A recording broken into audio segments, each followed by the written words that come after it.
गुप्त नवरात्रि में यदि आप गुप्त रूप से किसी भी मंत्र का जाप करते हैं या किसी प्रकार की भी साधना करते हैं तो वो बहुत जल्द ही असर करती है। इन दिनों राहु केतु और शनि से संबंधित दोषों को शांत करने के लिए विशेष मंत्रों का उपयोग करना लाभकारी होता है। जैसे कि हनुमान जी के साबर मंत्र हो गए, आपके शनि जी के साबर मंत्र हो गए।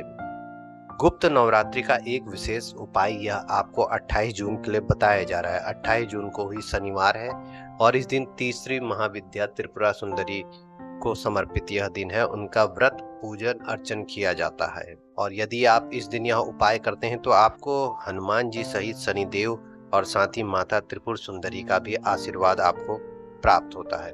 26 जून से 4 जुलाई के बीच किसी भी शनिवार या मंगलवार से आप इस उपाय को शुरू करते हैं। तो उपाय को जानने से पहले आप चैनल को सब्सक्राइब करें, लाइक करें, शेयर तभी करिएगा यदि वीडियो आपको पसंद आए। प्रभु राम भक्त हनुमान हम सभी पे आशीष बनाए रखें। भक्ति ज्ञान उपाय चैनल में आपका स्वागत है। हनुमान जी के 7 दिन का संकल्प है ये, जिसमें आपको प्रत्येक दिन 7 दिन तक 7 हनुमान चालीसा के पाठ करने हैं। यह आराधना एकांत संयम और गहन श्रद्धा के साथ करेंगे तभी आपको इसका फल प्राप्त होगा। और इस साधना को गुप्त रूप से करें और अपने संकल्प के बारे में और इस साधना के बारे में अपने परिवार से भी किसी प्रकार की चर्चा ना करें। निश्चित रूप से आपका संकल्प पूर्ण होगा, आपके मार्ग खुलेंगे। यदि आपकी आराधना भक्ति में शक्ति है तो आपका संकल्प पूरे होने के साथ ही आपकी जो भी इच्छा, मनोकामना या कष्ट है, कष्ट आपका कट जाएगा। यदि कष्ट नहीं कटता है तो निश्चित रूप से आपको मार्ग दिखाई देगा कि किस प्रकार से आप इस कष्ट को हटा सकते हैं, मनोकामना को पूर्ण कर सकते हैं। सर्वप्रथम आप एक चौकी लें जिसके ऊपर आपको लाल वस्त्र को बिछाना है। उसके ऊपर आपको राम दरबार को रखना है। उनके बगल में आपको हनुमान जी की प्रतिमा या आपके पास जो भी तस्वीर है आपको उसमें रखना है।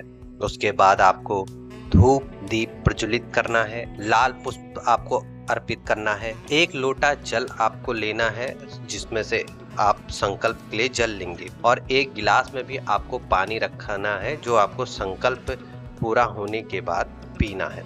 संकल्प आपका 7 दिन का हो तो आप दाहिने हाथ में जल अक्षत फूल लेके संकल्प आप, साथ ही यह भी आपको प्रतीत हो, आप महसूस करें कि आप श्री राम के दरबार में गए हैं और आप उनके समक्ष खड़े हैं और उनसे प्रार्थना कर रहे हैं। आपकी जो भी मनोकामना है उसे आप पूर्ण कर दें, आपके जो भी कष्ट हैं उसे आप भर लें और आप स्वयं प्रतीत करेंगे कि आप राम जी के दरबार में हैं और आप उनके बगल में श्री हनुमान जी विराजमान हैं और उनके समक्ष आप अपनी याचना, अपनी प्रार्थना बोल रहे। इसके पश्चात आपको दाहिने हाथ में जल अक्षत फूल लेके आप संकल्प करेंगे, मन में आप अपनी प्रार्थना बोलेंगे और आप हनुमान चालीसा का पाठ शुरू करेंगे। 7 पाठ आपको करने हैं, 7 दिन तक करने हैं संकल्प पूर्ण होने तक। आप ध्यान रखिएगा कि इन 7 दिन के भीतर आप किसी भी प्रकार का तामसिक भोजन ना करें।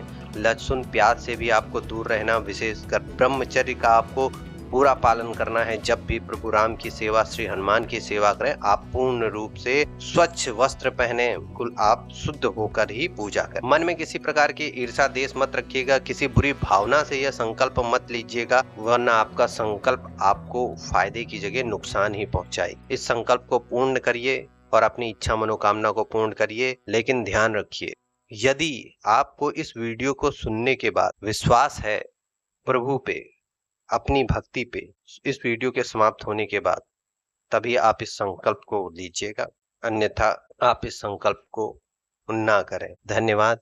वीडियो समाप्त करता हूँ। जय श्री राम।